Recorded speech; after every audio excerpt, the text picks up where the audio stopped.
Bonjour, mesdames, messieurs, bonjour.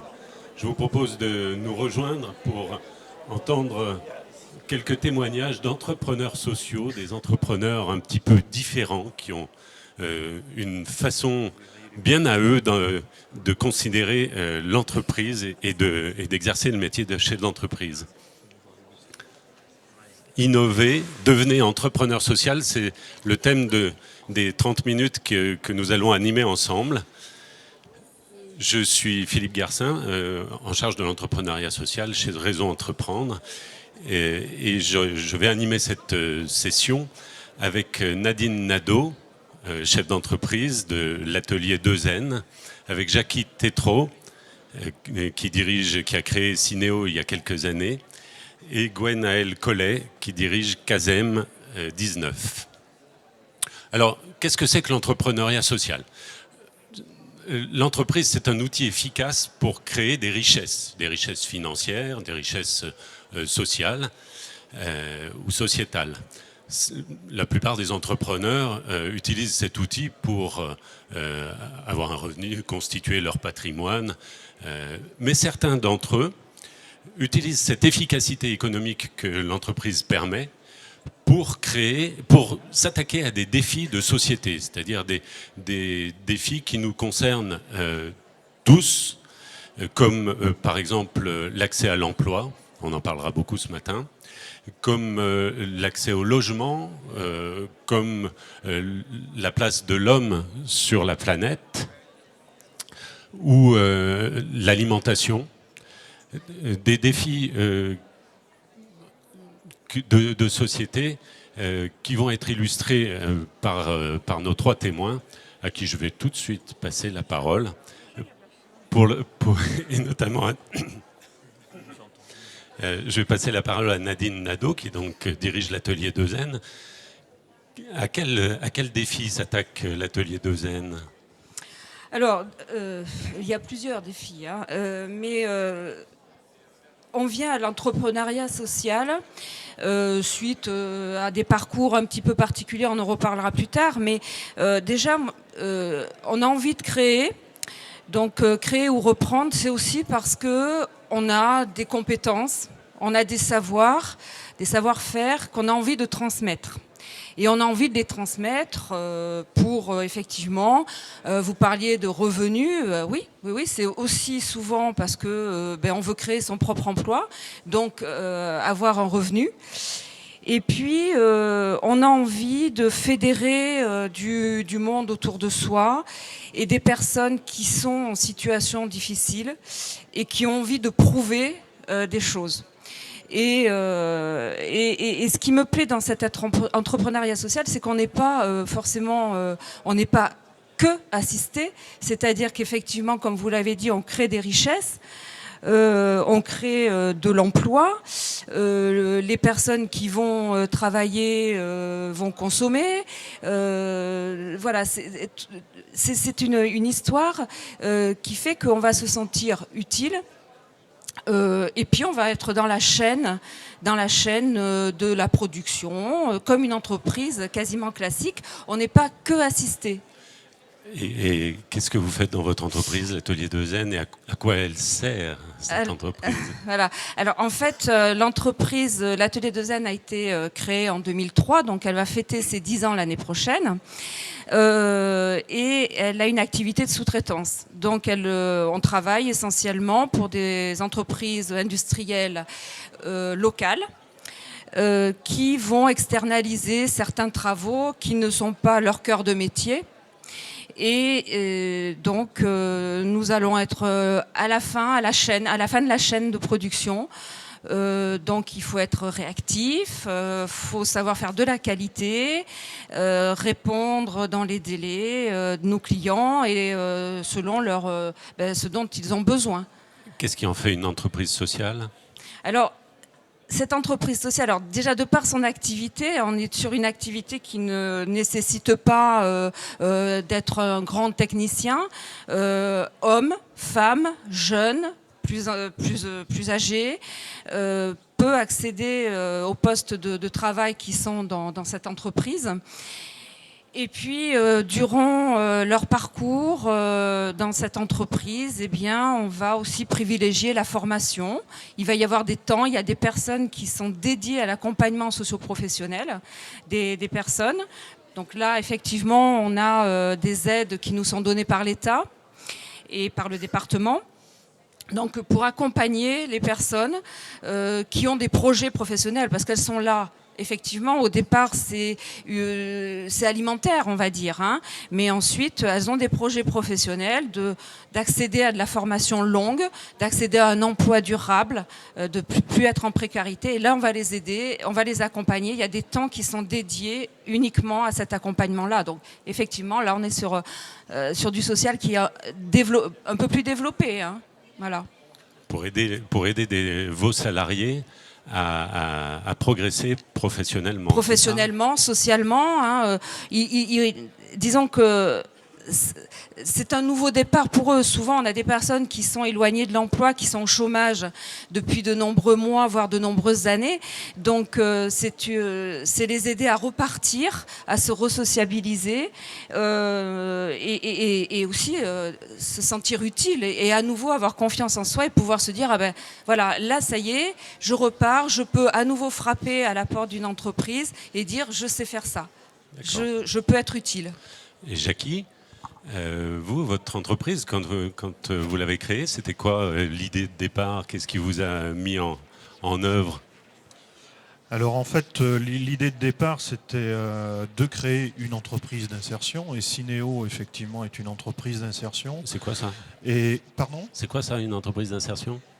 Alors une entreprise d'insertion, c'est une entreprise qui accueille en fait des personnes qui sont relativement éloignées de l'emploi ou qui sont en difficulté pour accéder au marché de l'emploi. Donc voilà, c'est un peu ça. C'est Pôle emploi, ça. Pôle emploi, en fait, va nous aider à recruter et à intégrer ces personnes-là. Par contre, nous, quand elles intègrent l'entreprise, elles intègrent une entreprise qui a une réelle activité économique. Laquelle? Puisque nous faisons du nettoyage de véhicules automobiles. Donc c'est un emploi comme dans l'entreprise de Nadine qui ne demande pas de qualification particulière, mais c'est un vrai métier parce qu'on s'adresse en fait principalement aux professionnels de l'automobile, concessionnaires, agents, etc. On s'adresse aussi à des sociétés, on s'adresse également à des particuliers. Donc ça veut dire qu'il faut développer un certain nombre de compétences. Et les personnes qui intègrent la société, eh bien, elles fournissent un vrai travail. Donc on est entreprise. Je veux dire, les deux termes, je pense, sont extrêmement importants, quoi, en fait, hein, entreprise et insertion. Faut surtout penser aux deux termes, parce qu'on a quelque part deux métiers. On a l'entrepreneuriat, l'entreprise, un des défis, c'est effectivement, comme disait Nadine, de produire de la richesse. Et on ne vit que grâce à notre activité économique. Il faut réaliser du chiffre d'affaires, il faut donc avoir une activité rentable. Et puis notre deuxième métier que nous avons choisi, qui nous distingue peut-être parce qu'on fait un focus en fait sur cet aspect social, même si beaucoup d'entreprises classiques font bien heureusement une action sociale. Mais nous, on a focalisé sur le fait de s'adresser à des personnes éloignées de l'emploi. Et dans ce sens-là, on les accompagne. C'est-à-dire que notre deuxième métier, c'est de leur fournir un accompagnement pour préparer la sortie de Syneo et de pouvoir trouver une solution qui soit une solution durable. Donc, si je comprends bien, vous, à travers votre activité économique de nettoyage de véhicules, vous permettez à des gens qui sont au chômage de longue durée d'acquérir un métier, des savoir-faire, des compétences, et vous les aidez ensuite à retrouver un job en dehors de Syneo, quoi.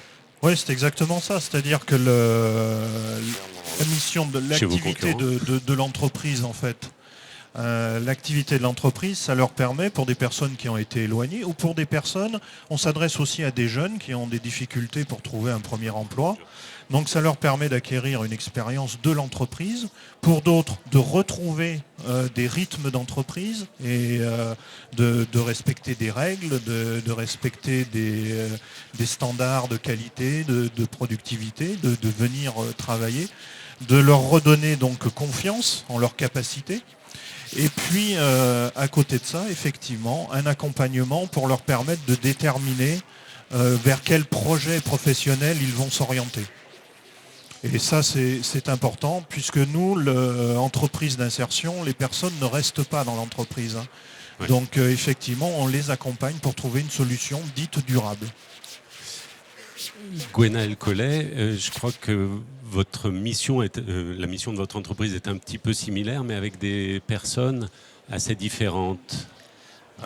Assez différentes. Il y a une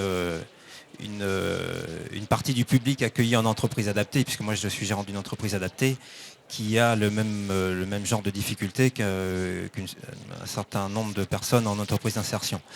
La différence effectivement de l'entreprise adaptée par rapport à l'entreprise d'insertion, c'est qu'elle fournit un emploi durable à l'entreprise d'insertion, aux salariés, à la différence de l'entreprise d'insertion qui est là pour accompagner. C'est un parcours pour le retour vers l'emploi en milieu ordinaire classique. Nous, même si on a une mission de retour à l'entreprise ordinaire classique, l'essentiel de notre mission, c'est quand même de fournir un emploi durable, compatible avec les difficultés et le handicap de la personne. Vous embauchez des personnes handicapées au chômage, vous les embauchez en CDI sur des activités pour CASEM. Alors nous sommes dans la sous-traitance aussi pour l'industrie, câblage de faisceaux électriques, réalisation d'armoires électriques, puis de divers travaux de sous-traitance en assemblage mécanique, conditionnement, contrôle qualité et autres. Et l'essentiel de nos salariés sont effectivement embauchés en CDI. Donc ce sont des gens qui soit sortent d'établissements médico-sociaux, IME, IMPRO, ou qui étaient précédemment au chômage, ou qui viennent d'être licenciés pour inaptitude médicale dans l'entreprise ordinaire classique où elles étaient employées jusqu'à présent. Alors, je voulais juste préciser par rapport à tout ce qui a été dit, où je rejoins tout à fait mes deux confrères, la différence majeure de l'entrepreneur social par rapport à un entrepreneur ordinaire, c'est de ne pas faire de la recherche du profit notre but premier. Là, il y a un élément majeur, c'est que notre but, c'est la création d'emplois pour un public en difficulté et la pérennisation de ces emplois. Voilà, pour compléter ce qui avait été dit précédemment. Effectivement, merci de le préciser. C'est une bonne conclusion à cette première partie sur vos entreprises. Maintenant, Gwenaëlle, toujours, qu'est-ce qui vous a amené à entreprendre de cette manière-là? Est-ce que c'est tout petit déjà ou vous y êtes venu sur le tard? Comment? Alors mon parcours, il a rien d'extraordinaire. J'ai commencé juste après mon diplôme, j'ai travaillé dans une entreprise. Alors c'est un atelier protégé. À l'époque, ça s'appelait atelier protégé. J'étais par nature et par contexte familial sensible au handicap. Quel diplôme, excusez-moi? Un diplôme d'ingénieur. D'accord. À l'INSA de Toulouse. Donc j'étais sensible au handicap par contexte familial. Je connaissais bien les CAT qui s'appellent maintenant ESAT, mais je ne connaissais pas du tout la formule atelier protégé. Et on m'a proposé un poste de chef de projet dans un atelier protégé. J'ai trouvé la formule extraordinaire. Une entreprise sur le secteur concurrentiel avec des activités techniques mais des salariés en difficulté. J'ai trouvé vraiment le concept très très fort. Et dans les premiers jours de mon embauche, curieusement, je me suis dit, un jour, je créerai ça. Voilà. Donc ça m'a pris tout de suite. Donc j'y suis resté pas loin de 5 ans. Après, j'ai changé d'entreprise dans le milieu purement ordinaire. Ça ne se passait pas forcément très bien. Peut-être que c'était mon fond d'entrepreneur qui était incompatible avec une position de salarié. Et au bout de 10 ans, les circonstances m'ont permis de me lancer. C'est-à-dire que j'ai été licencié d'une entreprise. Donc je me suis retrouvé avec 10 ans d'expérience, un bon carnet d'adresses, un chèque qui accompagnait mon départ de l'entreprise. Donc j'avais un peu de sous pour le mettre dans le capital social de mon projet. Et puis un petit peu de temps devant moi. Donc voilà le processus pour arriver à la décision de créer une entreprise dans le secteur de l'économie sociale et solidaire. D'accord. Et Jackie, comment tu y es venu à l'entrepreneuriat social ? Alors j'y suis venu assez tardivement, contrairement à Gwenaël. Parce que moi j'ai un parcours très classique dans des entreprises classiques, 25 ans dans l'industrie graphique. Donc j'ai occupé différentes fonctions dans différentes imprimeries. J'ai connu 2 licenciements économiques. Donc j'ai rencontré à cette occasion-là un certain nombre de personnes bien plus en difficulté que moi. C'est aussi à cette période que j'ai rencontré une présidente d'une association en Île-de-France qui était dans l'économie sociale et solidaire. Et je me rappelle de longues discussions que nous avons eues ensemble. Et effectivement, je commençais à m'intéresser vraiment de près à ce qu'on appelle donc l'économie sociale et solidaire.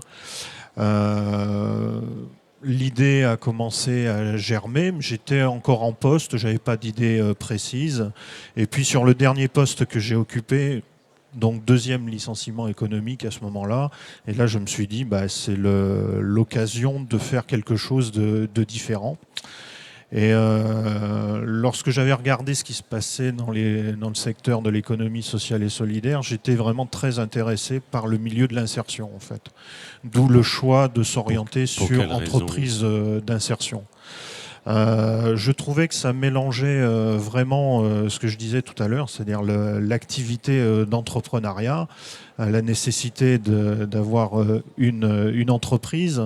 Je rebondis sur ce que disait Gwenaël tout à l'heure, d'ailleurs, je crois, parce qu'il ne faut pas qu'il y ait de confusion. On est effectivement, je pense, on n'a pas le souci du profit à tout va. Mais il faut quand même que nos entreprises soient rentables. Il faut gagner de l'argent. Donc attention à ça, quoi. Je veux dire, on est là pour faire du business et on s'ajoute volontairement un focus sur l'aspect social. Donc c'est voilà comment j'y suis arrivé et je dirais aujourd'hui j'ai vraiment le sentiment de faire 2 métiers dans la même entreprise.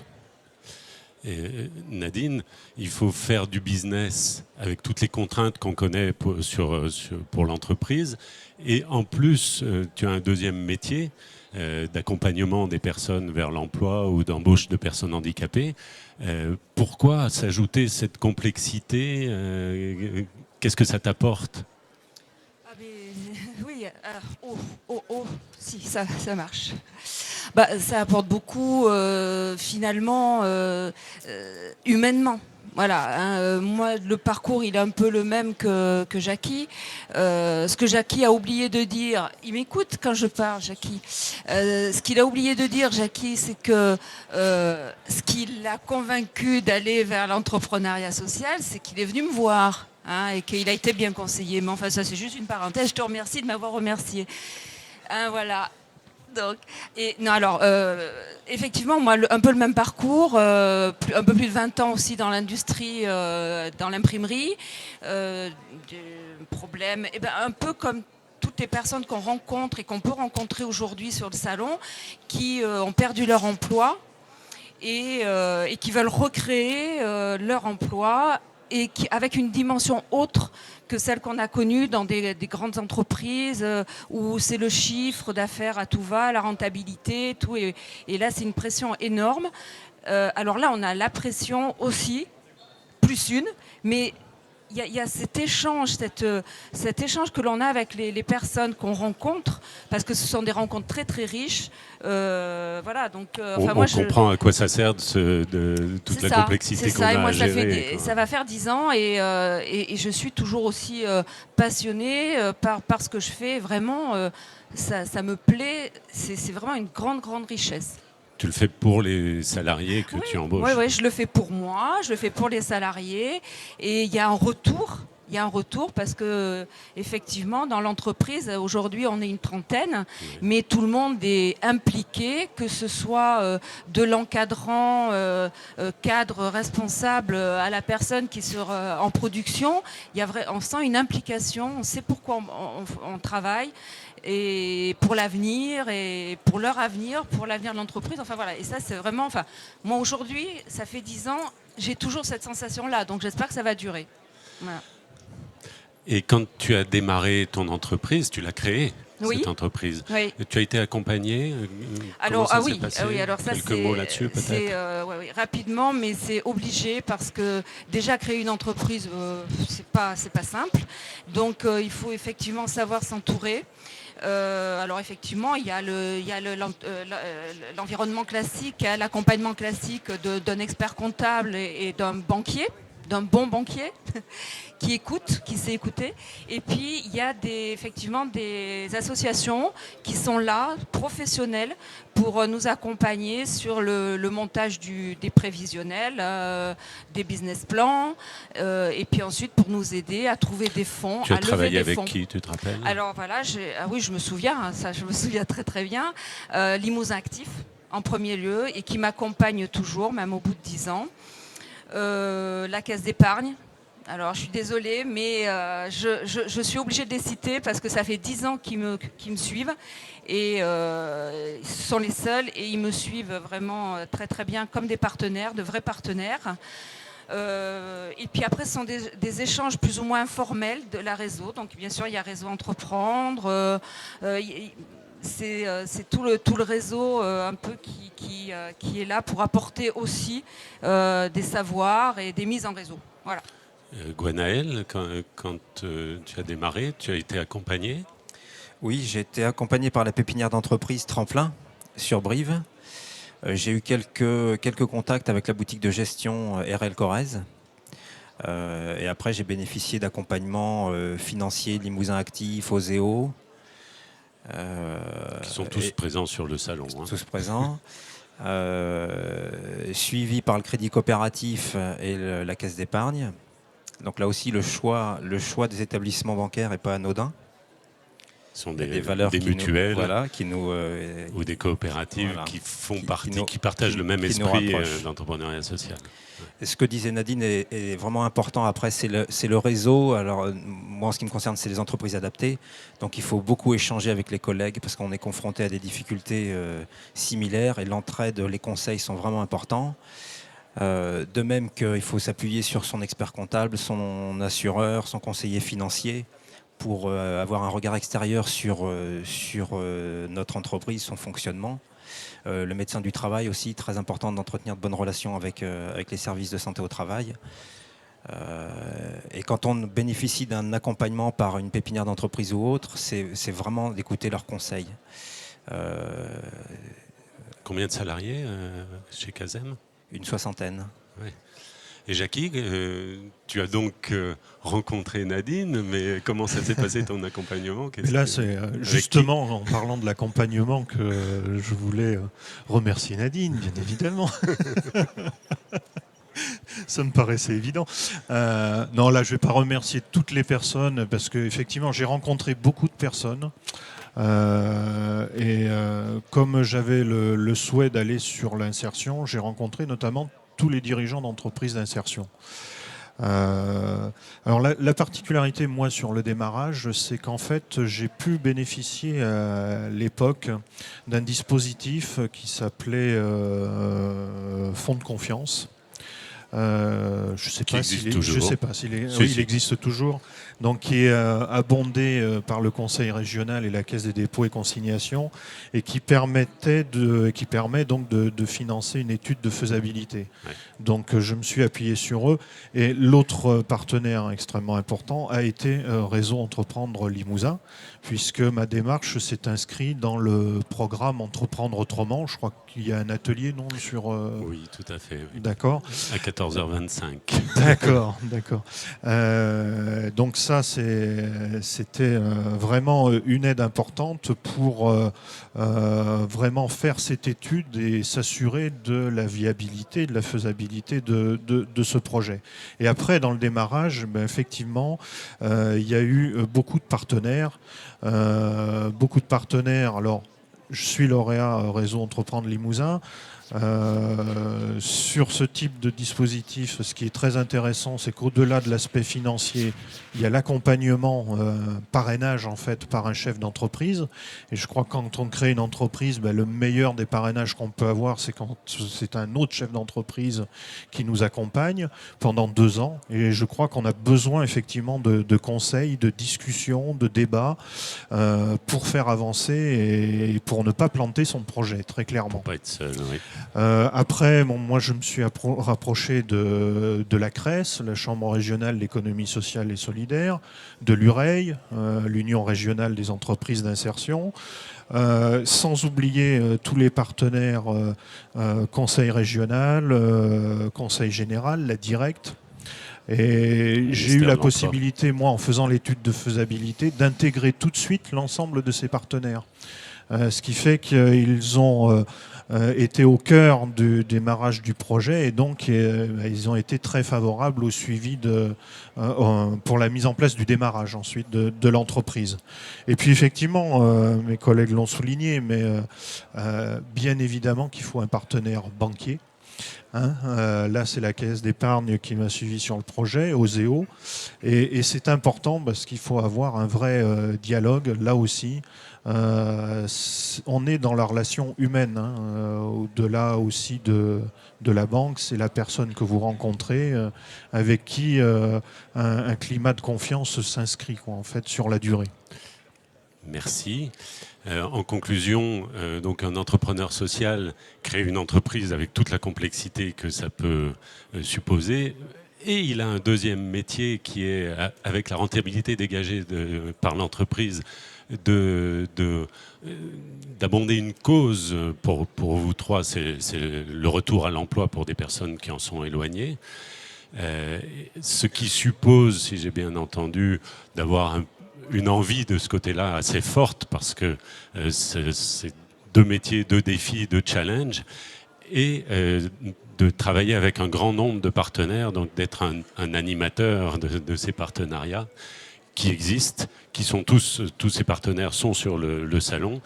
Et vous pourrez, si ça vous intéresse d'en savoir plus sur l'accompagnement de l'entrepreneur social, donc il y a un atelier à 14h25, peut-être 14h30, en salle là-bas, Action, je crois que ça s'appelle, sur ce sujet où 3 réseaux d'accompagnement des entrepreneurs sociaux viendront expliquer de manière concrète aussi ce qui est proposé pour créer une entreprise sociale.